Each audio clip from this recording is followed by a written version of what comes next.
This is your dose of daily market wisdom with master trader Nick Santiago. Starting from humble beginnings, Nick has been beating the markets for over 2 decades. He shares with you his take on the profitable trades that will have you moving towards financial freedom in no time at all. To see an in-depth review of his track record and much more, go to inthemoneystocks.com.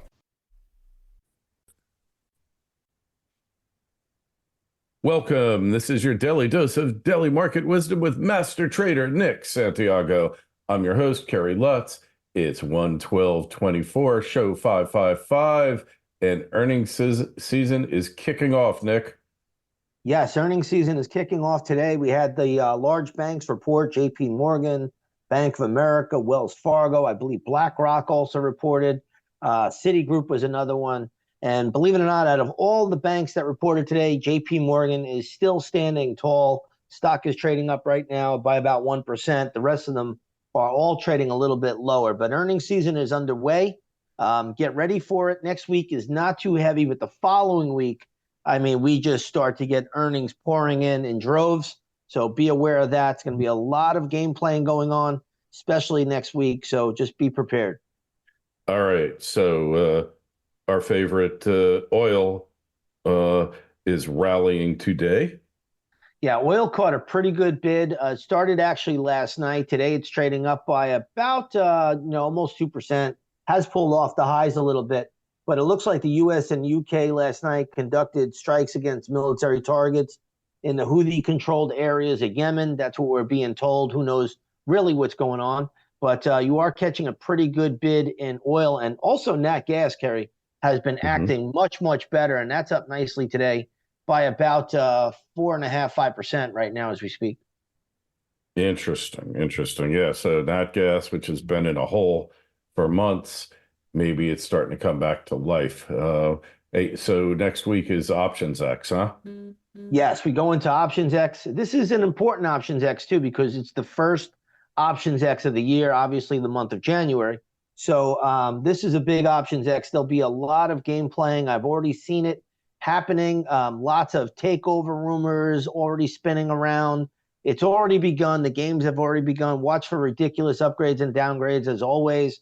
Watch for more rumors. You're going to hear takeover rumors, and throw some oil onto the fire here. You have Options X combining with earnings reports, so the moves could be dramatic. So be aware of that if you're holding stocks into the earnings announcements. Okay, so gold and silver taken off today too. Yeah, real nice pop today for gold. Gold, was starting to slump a bit.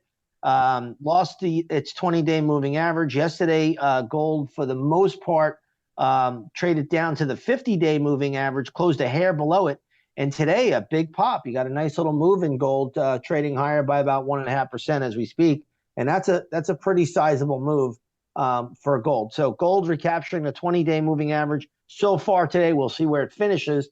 You never know. But one thing I just want to point out, Kerry, when we go into an options expiration period, gold can be very volatile. So be aware of that. And often it's to the downside. So we'll see if today's rally sticks. But so far, so good. And silver is also staging a pretty big rally as well. So we'll respect that. And we'll see where they finish the week. But more importantly, next week when we go into Options X, just be on guard. This stuff could be all over the map. All right, that's could be interesting here. And hey, so just like we talked about, Bitcoin didn't do anything when that rumor came out that all these funds were approved. Now they're all approved, and it's slumping. Yes, it is slumping, and you made a good correlation the other day. You said, when that hack tweet came out, Bitcoin didn't really react that well. And that was a little bit of a tell. And today, if you're looking at Bitcoin, it's down by about 4% today. So really having a pretty good little drop. And again, it looks like it was buy the rumor, sell the news. It's not a huge fall right now.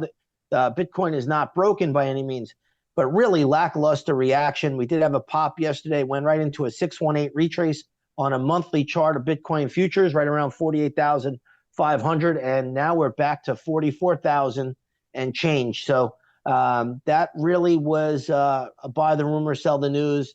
And, Kerry, I just want to bring one little quick distinction up about this here Bitcoin ETF. Everybody's saying they're spot ETFs. I was told today, this morning by someone that they're called, they're not ETFs, they're ETPs. And I've never heard that term before, but it looks like there's a little bit of a difference. They don't have the same protection as an ETF. So anybody could probably go out there and Google what an ETP is, but it is a little bit different, and everybody should take note of that.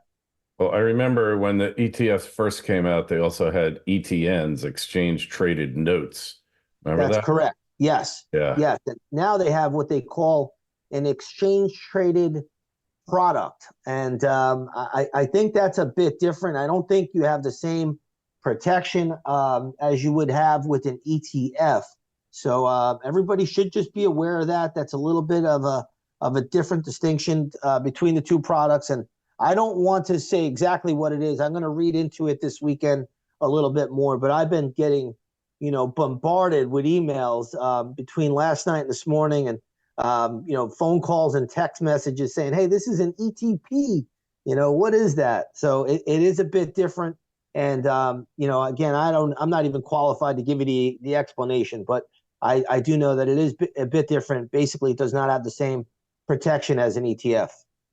Interesting. So I'm going to look it up myself for sure, and we'll get to the bottom of this somehow, right? Yeah, we'll figure it out, and we'll see where we go. I don't think the public is really going to care too much, but right now, good sell-off in Bitcoin, down over 4%. All right. Well, that's it for today. Make sure you go over to Nick's site, inthemoneystocks.com. See how he's beaten the averages for decades. The Twitter feeds are at ITMS, at Nick Santiago01, at Kerry Lutz. Of course, your emails are welcome, KL@KerryLutz.com. And don't forget, if you're listening to this on YouTube, please like, share, and subscribe. Really helps the channel out a lot. Nick, we will talk to you on Monday. Sounds good, Kerry.